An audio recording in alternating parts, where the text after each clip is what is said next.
what we are talking about this evening is getting ourselves ready for the career fair. A couple things that I just want to mention as we're talking about this. First of all, try not to be nervous. And I know that's easier said than done, but you're going to find that the more people that you talk to at the career fair, the more comfortable you're going to feel.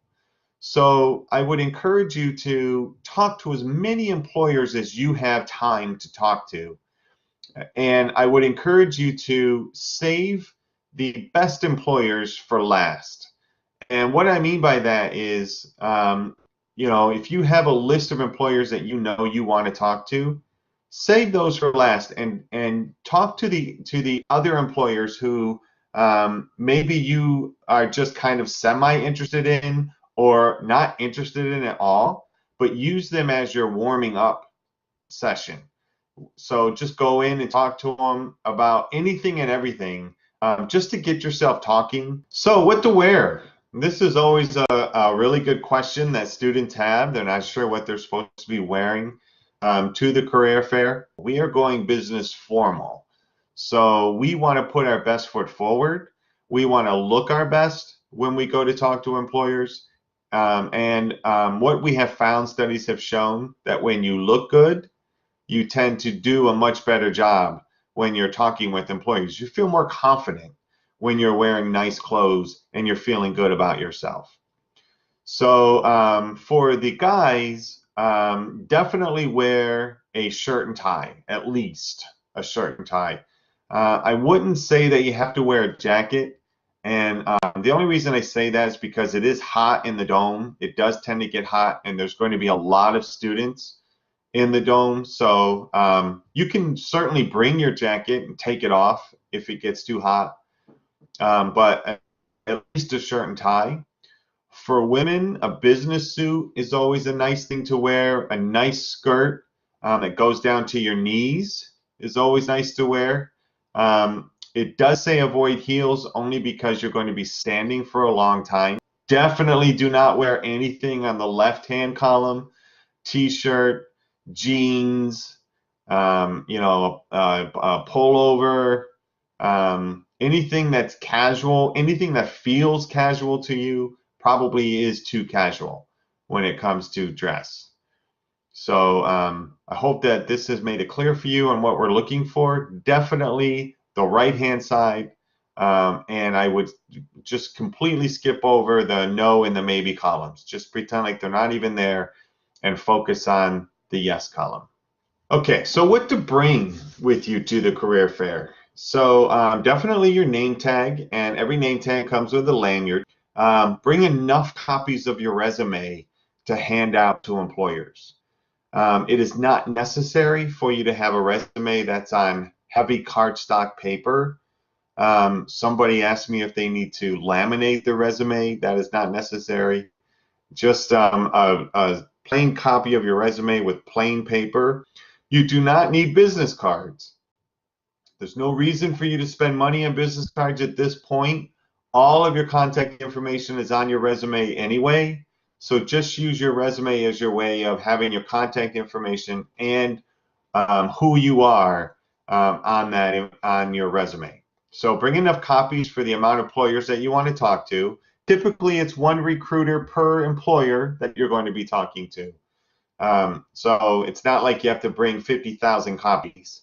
If you're only planning on talking to 5 or 10 employees or 5 and 10 organizations, I would bring maybe 15 copies of your resume just in case. It's also a good idea to bring what's called a padfolio, or just a folder to keep copies of your resume. I would also encourage you to have a pad with you, a pad of paper, and something to write on. And here's why. First of all, if there's anything that you want to remember after talking with the employer, you want to make sure you write that down. As the employer is talking to you, if there's anything that the employer is telling you that you want to make sure you remember, write that down. If the recruiter tells you their name, it's always helpful to write it down, especially when you do your thank you notes or your thank you emails to the employer. At least you'll have the name that you can use. And also, here's the other reason. What I've been telling students to do to get ready for the career fair is to research at least 5 companies that are going to the career fair. So I want you to find 5 companies that you know you want to talk to. Just 5, very simple. And I want you to research these companies. And by research, what I want you to do is to find one recent item about that company. So all you have to do is Google the company and find one positive recent thing that they're doing. And I want you to write it down on your pad that you're bringing with you on Wednesday. So when you're finally ready to talk to the recruiter and you're standing in line, pull out your portfolio and remind yourself of what that recent item is. Then when it's finally your turn to go talk to the recruiter, the way that you're going to introduce yourself is something to the effect of, "Hi, my name is Jeff Fouts. I'm an undergrad or a grad here at the School of Information Management or Information Studies at Syracuse University. I'm interested in data science, or I'm interested in business analyst, or I'm interested in project management. I just checked out a recent article on your company where you're getting involved in such and such, and I was wondering if you could tell me more about that, because that is a perfect lead-in into what I'm studying at the School of Information Studies, and I would love to hear more about that recent opportunity that your company is getting into." And then let them talk, and they'll come right back at you. So you're going to be nervous, and if you try to memorize things, chances are you're not going to remember everything that you want to. So when you're standing in line getting ready to talk to the recruiter, write things down that'll help you remember the things that you want to talk about. And last but not least, certainly have confidence in what it is that you're talking about with the recruiters. Just remember, these are people. They're people just like you and me. And I know a lot of you, when you come in to talk with me, all we're doing is having a conversation back and forth with each other. As soon as you sit down in my office, the first thing that I say to you is, "What can I do for you? What can I help you with?" And then you start in and you start talking to me about what it is that you want me to help you with. That's all you need to do with the recruiters. Just have a conversation. You don't have to have a 30-second canned speech about who you are and what your purpose is and what your proposition is. Like, you don't need that. If that's not you, then don't do that. Just go up to the recruiter and have a conversation. Just talk to them. And one of the easiest ways to talk to them is, "Hey, notice that you guys are doing this. I was researching your organization a couple days ago, saw this on Google and wanted to ask you about it. Thought it was interesting." And see what they say. The more natural you are, the more natural that you're going to come across to the recruiter. Get an early start when you're checking out the career fair. And you can always go to Handshake and you'll be able to see who's coming to the career fair. Definitely do your research, and I'm only asking you to do 5 companies. You can do more if you want. I would not do less. Make sure you talk to at least 5 organizations, at least 5. And some of the things you can find out about them are what kind of organization are they? What positions are you interested in that they have available right now? And those positions could be full-time or they could be internships. So you definitely want to check those out, because that's another way for you to have a lead into the conversation. And I'll talk about that in just a second. You can talk about what is it that you love about the company specifically. Maybe you've been following them for years now, and you finally have the opportunity to actually get a internship in the organization or get a job in the organization. Like, you're finally at that point. And show your excitement when you talk about that. Like, "I can't believe I'm actually here. This is the company of my dreams. This is the opportunity that I've been waiting for. I've been gearing up my whole career, college career, for this," kind of thing. Research the company's mission statement. It's always helpful. One thing I talk about in my class is you want to make sure that the culture of the company fits with your personal culture.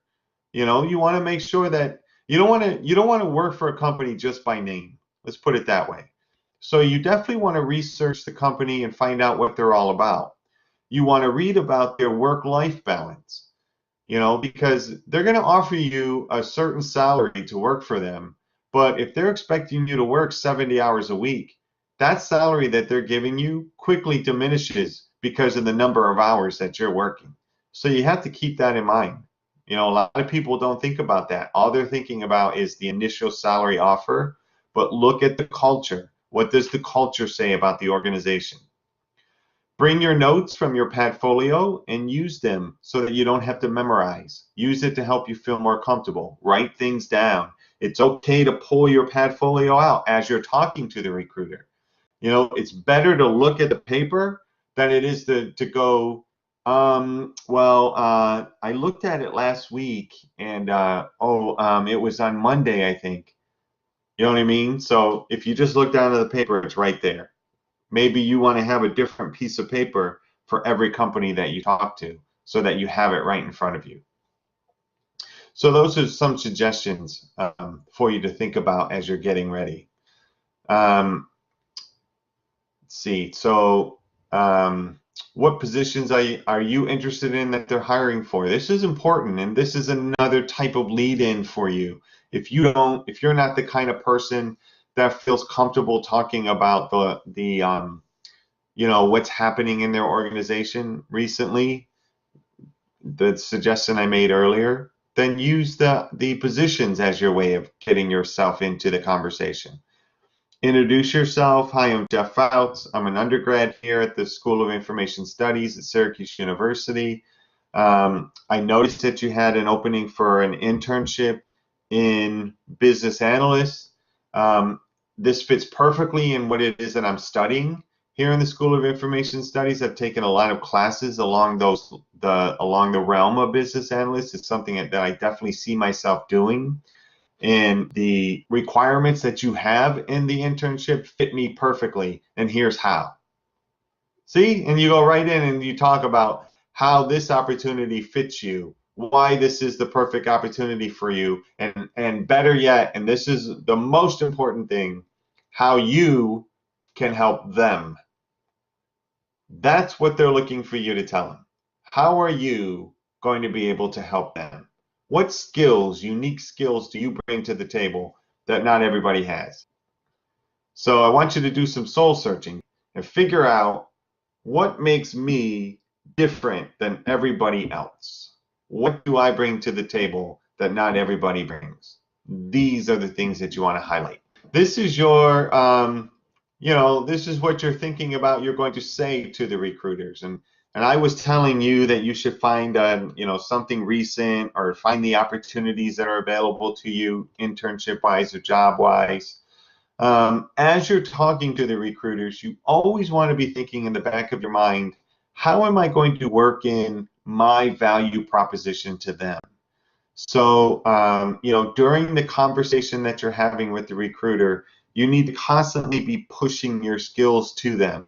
So as you're having that casual conversation, always be thinking about getting yourself in there as far as, I was just doing this last semester, or studying that this semester, and here's what I like about it. Here's what I found that I'm really good at. Those types of things. What makes you lucrative to the organization? How can you connect your passion for information management technology with that particular organization and position?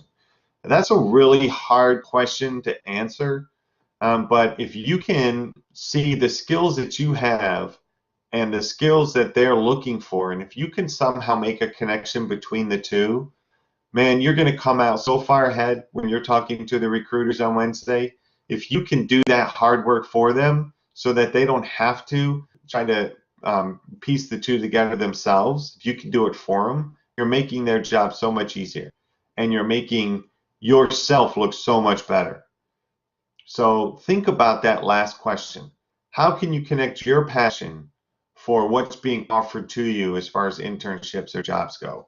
And make sure that passion shows in how you speak and your mannerisms and how you come across to them. Always be excited about the position, regardless. Even if you're not that excited, you're excited. Keep that in mind. It's hard, there's a lot of students, and it's very easy to get caught up in everything that's going on. You want to try to tune out the noise, like go into a corner if you have to, review your notes, kind of take like 10 minutes when you get there and kind of form your plan. Like who do you want to hit? How do you want to hit them? Who are you going to hit first? Who do you want to talk to first? That kind of thing. There will be posters that will be, and it looks just like the screenshot that you see here on the slide. These posters are going to be next to every employer, and the posters are going to tell you who these recruiters are looking for. So a lot of them are looking for undergraduate students. If you are a freshman, I would encourage you to also talk to employers. Don't feel like you are in any way not qualified to talk to anyone. Absolutely talk to everyone and anyone. If it doesn't say graduate students, please do not go to that employer, and vice versa. If it doesn't say undergrad, please do not get in line to talk to that employer. It will also say the positions that they're looking to fill, and they will also have citizenship as far as what they're looking for, what they're able to do. So once again, graduate students, if it doesn't say H-1B visa sponsor, then I wouldn't get in line unless you know of an opportunity where they might have 1 or 2 H-1B visas available, which is rare.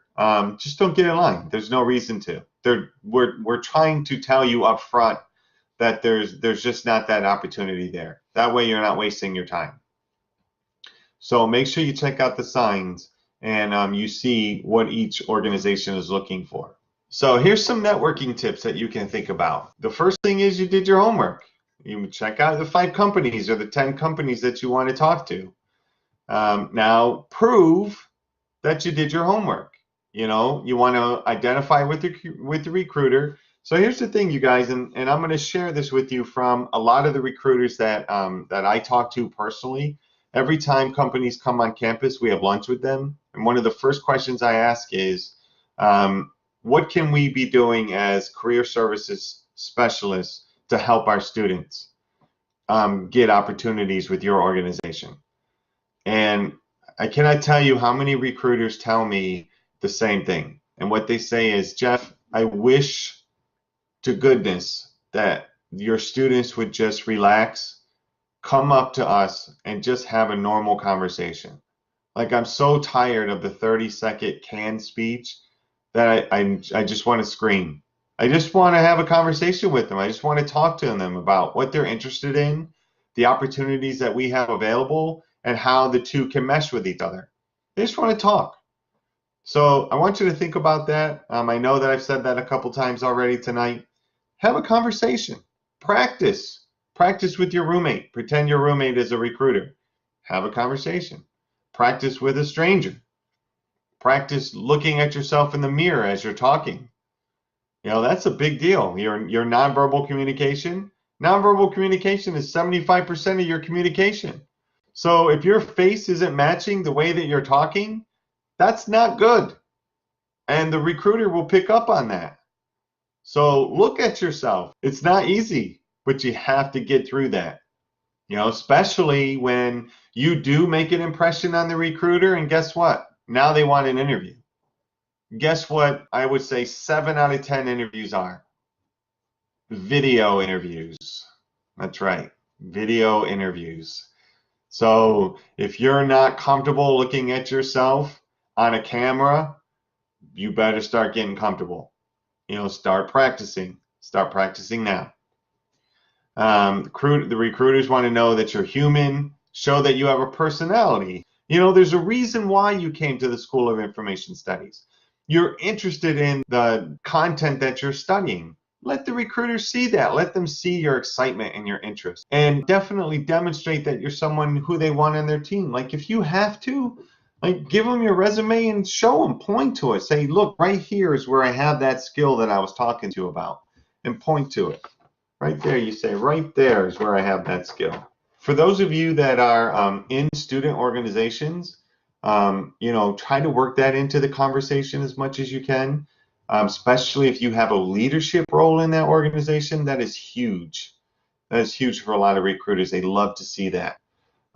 Any classes that you took that you particularly liked, any projects that you're working on that get you excited, make sure you kind of work that into the conversation, so that the recruiters know that you are doing things. You're actually in a school that you want to be in, and you're not just in a school that you were placed in. Like, you're in the spot. So let them know why you're there. Let them know what you've been doing besides just going to classes. And this is a great way for you to do that. So having said that, you also don't want to monopolize the recruiter's time. So you want to be careful here. The rule of thumb when you're going to the career fair is no more than 3 minutes. For any of you who have ever worked out and ran on a treadmill, you know how long 3 minutes is. It's an eternity. So 3 minutes is enough time for you to get who you are, what you're about, and how you fit into opportunities at the organization. That's enough time for you to be able to do that. Now, it's not something where you have to look at your watch and make sure it's exactly 3 minutes. Like 3 to 5 minutes is a good amount of time. But just keep in mind that there are other people who also want to talk to the recruiter as well. So if you practice and if you're comfortable with what you want to say and how you want to come across to the recruiter, 3 minutes is going to be no problem for you. The second bullet says don't deliver a highly unauthentic script, and that's where the memorization comes in.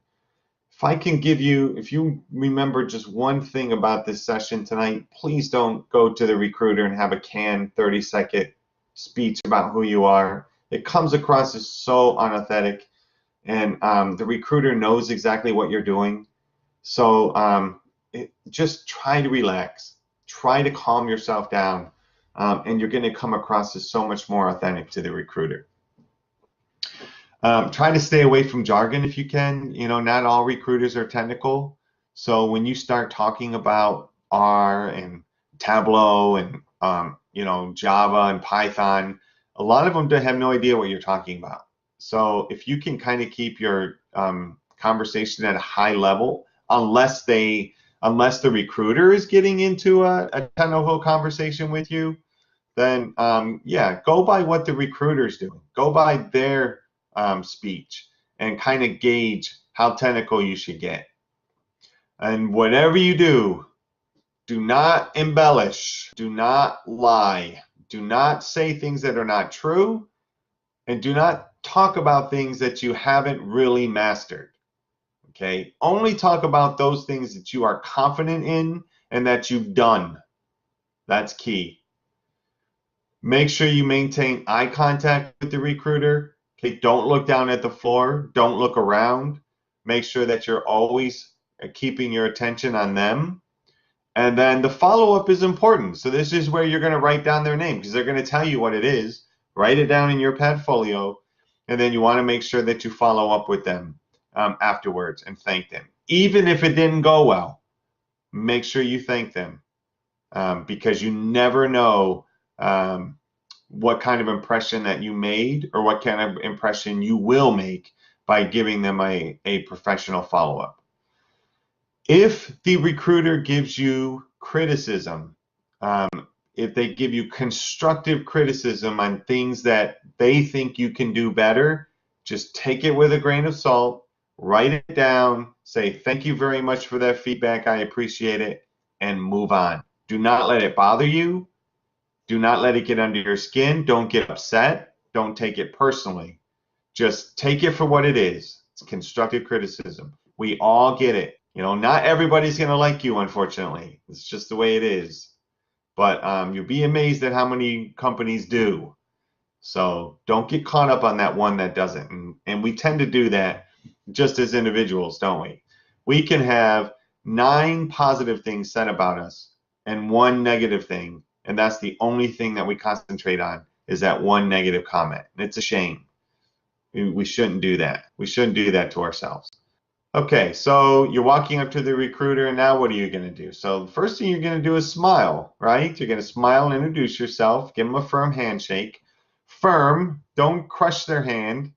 and make sure it's firm. You don't want to have a wet palm, a cold, clammy palm, and don't have a limp handshake either. That's kind of weird. Talk to them about what it is about the company that you like. Let the recruiter know the position you're interested in. Use your personality. We talked about all this stuff already. If they aren't convinced you'd be a good fit, ask them how to improve for future recruitment. And that's a really hard thing to do, asking a recruiter for feedback on, why or if they think you would be a good fit, why you wouldn't be. But man, it's really good feedback to hear from them on why they might think you're not a good fit. Just like it feels good when they say you would be a good fit. So constructive feedback is good. It helps you learn, it helps you grow as an individual, and I would encourage you to seek that out. Okay, so if you've never done an elevator pitch before, I wanted to make sure that I had this slide in here, because your elevator pitch is your 30-second pitch on who you are as a person. And I give you this more as a, not so much the career fair. I give you this more of a, if you get trapped, if you get caught in a situation where you're with the recruiter by yourself, you want to make sure that you have this pitch available to use. Okay, and this is a great way for you to quickly get who you are and what you're about to the person that you're with. Because here's the deal. You might leave the career fair and you might go get a coffee, and the person in front of you might be the recruiter that you were just talking to, and they're getting a coffee as well. Boom. That's a perfect opportunity for you to have a conversation with them. And what better way to have a conversation than to do your elevator pitch? So you tell who you are, what are your goals, what's your value proposition, what experience do you have, and why you would be a good fit for their organization. So I have a little video that I want to show you. It's very short, and it talks about how to craft your elevator pitch. How to perfect the elevator pitch. If you happen to run into your ideal employer or business partner in an elevator, or anywhere else for that matter, you'll have about 30 seconds or less to wow them. Here's how to do it. You will need skills or ideas, a list of descriptive phrases, a description of your qualifications, and practice. Optional, a mirror. Step 1. Brainstorm a list of phrases that describe you, and cross off any cliches or catchphrases. Keep only the most unique and honest statements. Step 2. Craft a description of qualifications that you can share in 30 seconds or less. Write the pitch like you speak. This will make it easier to deliver and make it sound more authentic. Step 3. Practice your pitch on friends and family. Ask for feedback and adjust your pitch. It will become natural by doing it over and over.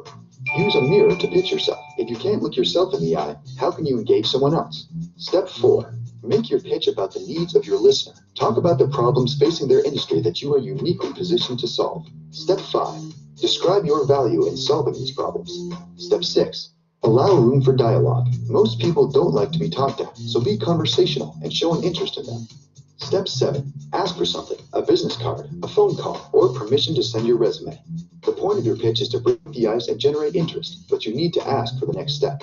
Real quick, that's a great way for you to perfect your elevator pitch by following those easy steps. Some key points that I wanted to make sure that you took away from this video is make sure that you talk about how you can help them and ask for something.